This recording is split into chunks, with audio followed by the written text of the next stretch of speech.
अस्सलाम वालेकुम नाज़रीन, मैं हूं आपकी host doctor Rabira Babar and you are watching another episode of people post by fifth pillar group. और आज जिस टॉपिक पे हम बात करने जा रहे हैं वो बहुत ही अहम और ख़ास है।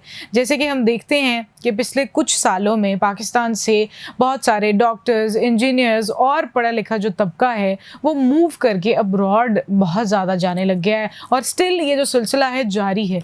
इसके क्या असरात हमारी इकॉनमी पर हो रहे हैं, हमारे एजुकेशन सिस्टम पे हो रहे हैं और आने वाले चंद सालों में हम क्या प्रॉब्लम्स फेस करेंगे अगर हमारी जो बाहर जाने की लोगों की जो तादाद है वो इसी तरह से मेंटेन रही या बढ़ती रही। तो इसी हवाले से बातचीत करने के लिए जो हमारे साथ गेस्ट मौजूद हैं, आइए चलिए आपको पहले उनसे मिलवाते हैं। हमारे साथ डॉक्टर कंज सादिया मौजूद हैं जो कि स्पोर्ट्स मेडिसिन स्पेशलिस्ट हैं। अस्सलाम वालेकुम and a very warm welcome to you. वालेकुम अस्सलाम, thank you so much for having me. Doctor Kanj, आपने इस पर बहुत रिसर्च की है and you know a lot of statistics about that कि पाकिस्तान से जो इतने सारे लोग बाहर जाते जा रहे हैं पिछले कुछ सालों में, चाहे वो डॉक्टर्स हैं, इंजीनियर्स हैं, पढ़ा लिखा तबका बहुत ज़्यादा बाहर जा रहा है, उसके क्या नुकसान हैं जो हमारी कंट्री को आगे आने वाले सालों में फेस करने पड़ सकते हैं? सबसे पहले तो this is a very nice topic to start on. Initially बहुत थोड़ा 1-2 साल पहले से इतने ज़्यादा लोगों का रुझान नहीं था कि वो इस तरह से बाहर जाएं और बाहर जाकर स्टडी करें। We used to be very patriotic to our own country कि हम we were all in for there in Pakistan. But for the past 2 years बहुत सारे लोगों ने ये डिसाइड किया है खुद से ही कि हम we shouldn't be staying here and we should be just moving abroad. 2021 से पहले तक हर साल 1000 doctors used to move abroad every year and to my surprise what I studied for the past 2 years 2022 and 2023 800,000 doctors moved abroad. Oh my god. And this is very alarming. People are not staying here, they're not comfortable working in the environment over here, which is very alarming, and we should literally facilitate all our doctors over here because eventually यही हमारे मुल्क का नाम है, यही हमारे literacy rate को फ़रोग दे रहे हैं, इन्हीं की वजह से हमारे लोगों को सहूलत है। तो अच्छा, अब इसमें फैक्टर्स पे अगर आ जाएं तो हर चीज़ के ना पुश एंड पुल फैक्टर्स होते हैं। अब अगर हम पुल फैक्टर देखें कि क्या चीज़ यहाँ से डॉक्टर्स को अट्रैक्ट कर रही है कि वो बाहर जाना चाह रहे हैं, डॉक्टर्स और आई वुड से कोई भी पढ़ा लिखा इंसान ये देख रहा है ना कि हमें कौन सी चीज़ें बाहर अट्रैक्ट कर रही हैं। तो जो पुल फैक्टर्स हैं वो है कि पोस्ट ग्रेड डिग्री जो है वो बाहर की बहुत ज़्यादा फैसिनेटिंग होती है, ठीक है, और उसमें टाइम भी कम है और उनका एजुकेटिव जो पर्पस है और जो एजुकेशन सेक्टर है वो काफ़ी स्ट्रांग है अदर देन आर्स। तो एक तो ये पुल फैक्टर होता है। अब दूसरा हमारे पास जो पुश फैक्टर्स आ रहे हैं यहाँ पे पाकिस्तान में, वो सबसे पहले हमारा सोशियो इकोनॉमिक स्टेटस सैडली कि we are deteriorating as a nation. Second चीज़ आ जाती है salaries, they are very inadequate for a person to survive with just a single job in Pakistan, तो वो भी थोड़ा अलार्मिंग है। थर्ड आ जाता है insecurities. We always try to look up to people who are doing better than us. Why we are not we don't have enough gratitude to just be at peace with whatever we are having in our life. We are always doing comparisons कि अगले के पास क्या है, हमारे पास नहीं है, या we should always, I know this is a good thing to strive for best always, लेकिन sometimes you just have to be at peace with your own self. तो एक चीज़ आ गई हमारा सोशियो इकोनॉमिक स्टेटस, दूसरी हो गई हमारे पास इनएडिक्वेट सैलरीज, तीसरा आ गया इनसिक्योरिटीज़, और जो चौथा फैक्टर है वो है कि आपका demand towards the society. If your parents, your relatives, they just want you to do the best, achieve the best. There is not something कि आप जिस पे सेटल कर पाओ। everybody expectation लोगों की बहुत हाई हो गई। तो इस रैट रेस से बाहर निकलें, just be at peace with yourself। आप थोड़ा थोड़ा करके स्टार्ट करें, जंप्स लेने की जरूरत नहीं होती, बेबी स्टेप के साथ you can do everything। Pakistan is a country जहाँ पे हमें हर तरह की फैसिलिटीज हैं, अपना मुल्क अपना होता है, इसको छोड़ा नहीं जाता। हाँ, ये बहुत अच्छी आपने बात की है कि अपना मुल्क डेफिनेटली अपना होता है, बट आपने इन फैक्टर्स के बारे में तो बात की है कि कौन से ऐसे फैक्टर्स हैं जिनकी वजह से लोग बाहर जाते हैं, बट अभी भी अगर हम सिर्फ पॉजिटिविटी की बात करें, पाकिस्तान में अभी भी ऐसे कौन से पॉजिटिव पॉइंट्स हैं जिनको हम थोड़ा सा और फोकस रहकर या बेहतर पॉलिसीज़ के साथ बेहतर बना सकते हैं, सो दैट ना सिर्फ डॉक्टर्स बल्कि हर तरह के पढ़े लिखे जो लोग हैं, पढ़ा लिखा तबका है, वो यहाँ पे सेफ सिक्योर फील करे? अच्छा, उसमें थोड़ी सी रिफॉर्म्स इंट्रोड्यूस कराने की ज़रूरत है हमारे हेल्थ केयर सेक्टर्स में। हॉस्पिटल्स का थोड़ा सा बजट इंक्रीज़ करने की ज़रूरत है। हॉस्पिटल्स में फैसिलिटीज़ प्रोवाइड तो की जा रही हैं, लेकिन जो चीज़ हर्ट करती है डॉक्टर्स को, being a doctor my self, वो ये होती है कि आपकी लोगों का आपकी तरफ एटीट्यूड इज़ नॉट ओके।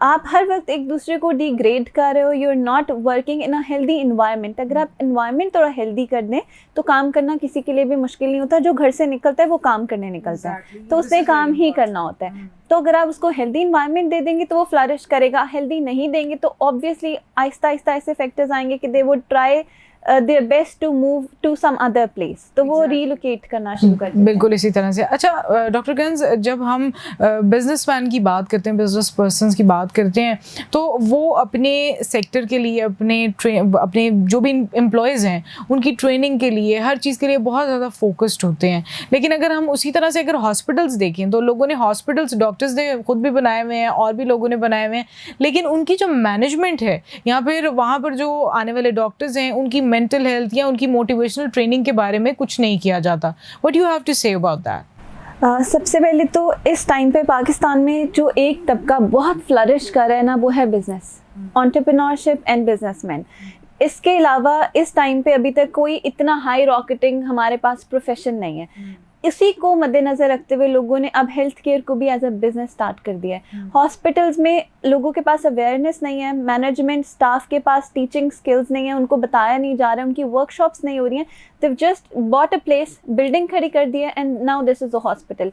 ऐसे हेल्थ केयर सिस्टम्स नहीं चलते, ना वो काम करते हैं, ना ही वो एक हेल्दी इन्वायरमेंट जनरेट कर रहे होते हैं, ना आने वालों के लिए, ना जो काम कर रहे हैं उनके लिए।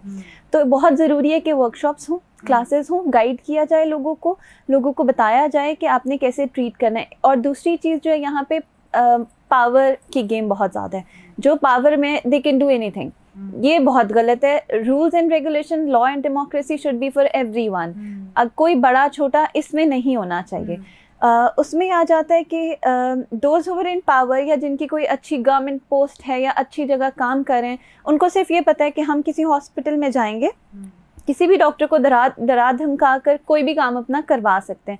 या eventually I have seen many cases जिसमें कोई पेशेंट डिटोरिएट कर जाता है और उनके घर वाले literally are just at the throat of the doctor, कि उनकी कोशिश होती है कि बस आज अगर ये मरा है तो साथ ये डॉक्टर भी मरेगा, बिकॉज लॉज एंड ऑर्डर नहीं है। आप अगर किसी बाहर की कंट्री में जाएंगे तो वहाँ पे आपके रिफॉर्म्स हैं, आपके लॉज हैं, आपके ऊपर फॉरेन केस हो सकता है। अगर आप किसी स्टाफ से भी बदतमीजी, डॉक्टर तो चले दूर की बात है, if you are misbehaving with the staff, आप 2 साल के लिए आपको जेल हो जाती है, you would be behind the bars. और कानून बहुत वहाँ पर मजबूत है, उसकी वजह से लोग वहाँ पर डरते भी हैं। यहाँ पर आप देखें तो हर किसी को है कि मैं उसको जानता हूँ, मैं इसको जानता हूँ, लेकिन डिसिप्लिन नहीं है। और एक चीज़ जो है वो इलिटरेसी, यहाँ पे लोग लिटरेट नहीं है कि वो इन चीज़ों को प्रमोट करें। जैसे अगर आप हमारे थोड़े कबायली इलाकों में चले जाएं तो वहाँ पे हर 5,000 लोगों के ऊपर सिर्फ एक डॉक्टर है। इतनी कमी है वहाँ ना, क्योंकि वहाँ लोग पढ़े लिखे नहीं हैं, they don't know how to behave with a literate human being, तो वो इस तरह ट्रीट करते हैं कि वहाँ डॉक्टर्स टिकते नहीं हैं। तो हमारे जो नॉर्थ एरिया है, जितना भी कबायली इलाका है, जितना और थोड़ा जो अंडर डेवलप्ड एरियाज़ हैं, वहाँ पे ना डॉक्टर्स जा रहे हैं, ना जाना पसंद करें, क्योंकि एक प्रॉपर सिस्टम, एक प्रॉपर चैनल के थ्रू काम नहीं हो रहा।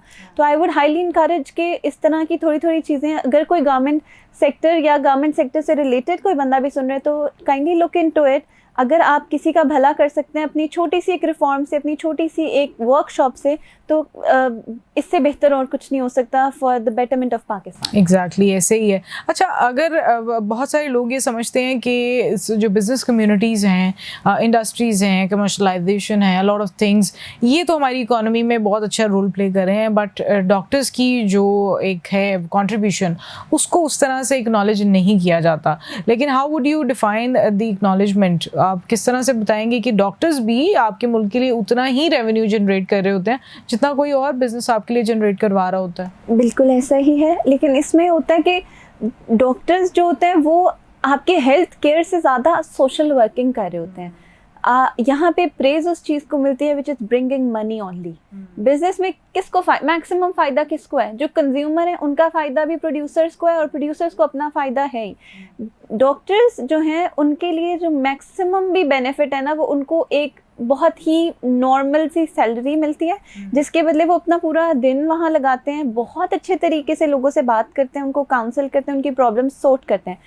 उनके लिए उनकी कंट्रीब्यूशन टुवर्ड्स द सोसाइटी बहुत ज़्यादा है, लेकिन उनका अप्रेजल उतना ज़्यादा नहीं है।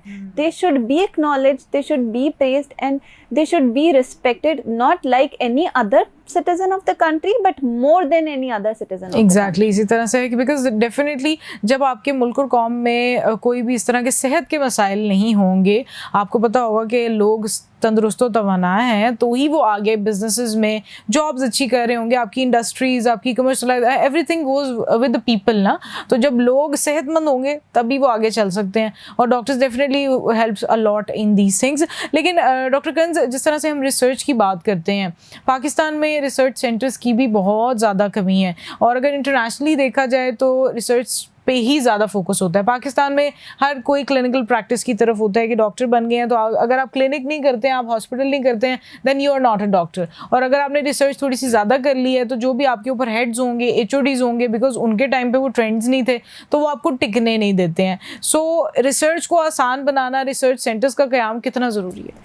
This is a very good point. Research centres का होना बहुत ज़रूरी है, because that's how we know how the world is working. दुनिया में इस टाइम पे अब पढ़ाई ही रिसर्च बेस्ड शुरू हो गई है। अगर आप यहाँ से किसी दूसरी कंट्री मूव करना चाह रहे हैं स्पेशलाइजेशन के लिए या किसी चीज़ के लिए भी, तो आप यहाँ से अपने रिसर्च आर्टिकल्स वहाँ भेजते हैं, आप यहाँ से अपना रिसर्च टॉपिक पे थीसिस भेजते हैं, तभी आपकी एप्लीकेशन एक्सेप्ट होती है बाहर। इसके बगैर अब नहीं बाहर आपको एक्सेप्ट किया जाता। और अगर उस हिसाब से देखें तो we are literally living in a third world country, क्योंकि यहाँ पे चीज़ों को प्रमोट नहीं किया जाता। आप ट्रेंड्स फॉलो ज़रूर करते हैं, लेकिन आप आगे बढ़ने की खुद कोशिश नहीं करते। किसी चीज़ के पीछे लग जाना कामयाबी नहीं होती। कामयाबी होती है आप नई चीज़ इंट्रोड्यूस कराओ अपनी कंट्री में। रिसर्च सेंटर्स बिल्कुल होने चाहिए, इनकी बेस पे ही पढ़ाई होनी चाहिए, क्योंकि अब थोड़ा सा ना वो क्रैमिंग जो आपका सिलेबस है उसमें से बाहर निकलना पड़ेगा। आप रटे लगाकर बुक वॉर्म्स बन के आप पेपर पास तो कर सकते हैं, लेकिन इंसानियत का भला नहीं कर सकते। जब तक किसी चीज़ पे आपने खुद वर्किंग की होगी, फोकस्ड रह के काम किया होगा ना, आपको अपनी मेहनत भी पता होगी और आपको आइडिया होगा, आपका एक्सपोजर इतना होगा कि how to treat the other person. Secondly, एक टाइम था जबकि रिसर्च पे कंपटीशन बहुत ज़्यादा था, लेकिन जिस तरह आपने कहा कि टिकने नहीं देते, अब ये चीज़ नहीं होती। अब वो आपको वहाँ पे स्टॉप कर देते हैं। अगर आप एक अच्छे रिसर्चर हैं तो आपके HOD सीनियर्स आपको उस प्लेस पे ही रखेंगे, वो अपनी रिसर्चेस भी आपसे ही कराएंगे और आपको हमेशा अपने साथ रखेंगे, आपका नाम चेंज हो जाएगा। लेकिन I am not saying every other person, there are some people who do this, लेकिन जो कर रहे हैं, we are very grateful for the contribution toward Pakistan, क्योंकि there are a few names जो कि वाकई बहुत अच्छा काम कर रहे हैं। So we can not just negate them कि हम बिल्कुल उनको रियलाइज ना करें, उनको प्रेज ना करें। They deserve all the praise in the world. Thank you for promoting Pakistan, लेकिन जो नहीं कर रहे हैं they should look into it now, it's high time. बिल्कुल ऐसे ही है। अच्छा doctor Kanj, there is a thing जिसको मैं डिस्कस करना चाह रही थी आपसे, because we are discussing some international topics and everything. तो जो इसराइली प्रोडक्ट्स का बाइकआउट चल रहा है इस वक्त पाकिस्तान में, लेकिन मेडिकल फील्ड में तो हमारे जितनी भी अद्वियात हैं 90% जो हैं वो ऐसी कंट्रीज़ की हैं जो कि इसराइल के ही अंडर हैं, यहाँ पर इसराइल की हैं, तो हम उनको तो नहीं रिमूव कर पा रहे हैं। So how do you think कि हम लोगों को क्या उसका अल्टरनेट करना चाहिए कि हम इसराइली प्रोडक्ट्स को यूज़ ना करें, लेकिन फिर उसका अल्टरनेट भी तो हमारे पास यहाँ मौजूद होना चाहिए, वो कैसे मौजूद होगा? इसमें यह आ जाता है कि अगर तो आपने किसी को एक तब्दीली जो है ना वो एक दिन में नहीं आती, ओवरनाइट नहीं आती। आपको कोई चीज़ बुरी लगती है ना, आप उसको टेपर करके छोड़ते हो। इवन स्मोकिंग और अदर एडिक्शंस, आप उनको भी टेपर करके छोड़ते हैं। आप फ़ौरन छोड़ेंगे, you will revert back to it. तो इसी तरह जो हमारी ड्रग्स हैं फार्मेसी की, आपको जब आप एक पेशेंट ड्रग ले रहा होता है ना, ही सो यूज्ड टू इट कि आप एक दिन में वो छुड़वाएंगे ना तो वो भी मर जाएगा। एक तो वो मर ही रहे हैं, आप अपने खुद बंदे मारना शुरू कर देंगे। ये बहुत गलत अप्रोच है। हाँ, आप उनके सोर्स को स्टडी करें, आप उनकी स्ट्रैटेजीज को स्टडी करें, आप उनकी मार्केट को स्टडी करें, उस तरह से अपनी मार्केट यहाँ पे बनाना शुरू करें, जिसमें मैं नहीं कहती कि आज बन जाएगी या कल बन जाएगी, 10 साल भी लग सकते हैं। हम कोई बहुत प्रोग्रेसिव कंट्री नहीं है, we are just in the struggle to be good और to show up on the world forums. तो एक दिन में कुछ भी नहीं होगा, आप उस पर एटलीस्ट एफर्ट तो शुरू करें। हमारे लोगों के दिल इतने बड़े हैं कि अगर आप कोई काम उनको दिखा देंगे ना, हम करना शुरू होंगे, हम उसी पे खुश हैं। लेकिन अगर आप बिल्कुल साइड पे बैठे रहेंगे और लोग चीखते रहेंगे और आप कुछ नहीं करेंगे, तो फिर अगला ट्रिगर होता है। तो बेहतर है कि आप उनको स्टार्ट करें। हर चीज़ छोड़ देना, बाइकआउट कर देना is not an answer to everything. आपको थोड़ी सी समझ से काम लेना होती है। Develop something. अच्छा डॉक्टर कंज, आपके साथ बहुत अच्छी और फ्रूटफुल हमारी डिस्कशन रही है, but let me just ask few very personal questions from you, because बहुत सारे लोग हमारी इस पॉडकास्ट को, हमारे शो को इसीलिए देखते हैं because they wanted to feel some motivation. तो आप ऐसा कोई अपनी लाइफ का लम्हा बताना चाहेंगी जिस पे आप बहुत ज़्यादा डीमोटिवेटेड हो गई हो और आपने सोचा हो कि मैं गिव अप कर दूँ, लेकिन आपने नहीं किया and you are proud of that moment? There were certain times when you step into a field that's not a progressive one, or that has not been acknowledged in your country. Worldwide, it's being acknowledged, but in our country, there are a few certain criterias which you have to meet. So when I joined my field as in sports medicine, I was shattered to my core when I heard every other person telling me that this is not for girls. So you shouldn't be doing it. And now I see a lot of people coming in for queries and stuff like that to, you know, help themselves. So this is something I feel motivated. The people criticizing you at that time now want consultation or appointment. On appointment. So this is something that really inspires me, that, you know, you should not just start blaming or start giving your opinions to other people's life decisions. ये बहुत important होता है। जो बंदा अपनी ज़िंदगी में जो भी कर रहा है ना, let them do, let them be. आपकी opinion, suggestion सिर्फ तब important होती है जब कोई आपसे मांग रहा हो। इसके अलावा ज़रूरी नहीं होता। Otherwise it's not needed. Please मत दें किसी को ऐसे मशवरे। अच्छा, किसी ऐसे इंसान ने आपको बहुत ज़िंदगी में इंस्पायर किया हो? Definitely. When I joined my specific subject, there was this mentor, I would say. He was working as a director in Pakistan Cricket Board, Dr. Riaz Ahmed. I would definitely mention his name here because I am who I am because of him. It was his contributions towards my career that made me the person you are today. I am. And that's really nice जब आपके कोई teachers या फिर आपके obviously seniors make you something, और ये बहुत बहुत rare चीज़ है। at least अगर पाकिस्तान की बात की जाए तो बहुत कम ऐसे होता है that some seniors and teachers are actually promoting you और वो खुश हो रहे हैं, क्योंकि ये तब्दीली जो है ये भी तो बहुत बड़ी आई है। बहुत बड़ी आई है because the confidence he gave me, the way he taught me things, I don't think anybody in life again would do that for me. So for me, he is the one who made me. So I'm really I have a lot of gratitude, respect for him, and he would always be in my prayer, and I'll ever always remember him. That's so beautiful. और इस तरह से होना भी चाहिए। I think you feel so proud of yourself जब आप किसी ऐसे स्टूडेंट को या आगे किसी भी बच्चे को ऐसे कुछ बनाते हैं and you feel good about it. अच्छा डॉक्टर कंज, जाने से पहले मैं चाहूँगी कि आप कुछ कहना चाहेंगी पाकिस्तान की बिजनेस कम्युनिटी, न्यू एंटरप्रेन्योर्स, उनके लिए कोई मैसेज या आपकी कोई favourite line to motivate them? First of all, I would definitely like to tell people कि एक criteria certain होता है कि बच्चे डॉक्टर या इंजीनियर बन रहे हैं. This is not the life. Your life is what you choose for yourself. अगर आपको किसी भी चीज़ में कोई इंटरेस्ट है, कोई ऐसा प्रोफेशन जो आप परस्यू करना चाहते हैं, just go for it. Believe in yourself before anyone else. अगर आपको पता है कि you can do it, there's nothing on this earth that can stop you. सो अपने आप पर कॉन्फिडेंस रखें, जो दिल करता करें. हाँ, बट एक चीज़ जो कि मैं डेफिनेटली हाईलाइट करना चाहूँगी, that is the new thing that people are promoting and doing a lot is entrepreneurship. आप बिजनेस को प्रमोट करें. This is something that flourish your country and your own self. Thank you so much doctor Kanj, आप हमारे show पे आई and was an amazing conversation. We hope कि आप जिस तरह से काम कर रही हैं for the country, you keep on doing that और इसी तरह से लोगों को मोटिवेट भी करती हैं. Thank you so much for having me. Had a great time. You welcome. और आप भी इसी तरह की अमेजिंग पॉडकास्ट देखते रहने के लिए people post by fifth pillar group को इसी तरह से फॉलो करते रहिए. आपसे इंशाल्लाह बहुत जल्द मुलाकात होगी. तब तक के लिए अपना बहुत बहुत ख्याल रखिए. आपकी मेज़बान डॉक्टर बीरा बाबर आज आपसे इजाज़त देती है, लेकिन इंशाल्लाह बहुत जल्द मिलेंगे. तब तक के लिए अपना ख्याल रखें. आपका और हम सबका अल्लाह ने के बाद.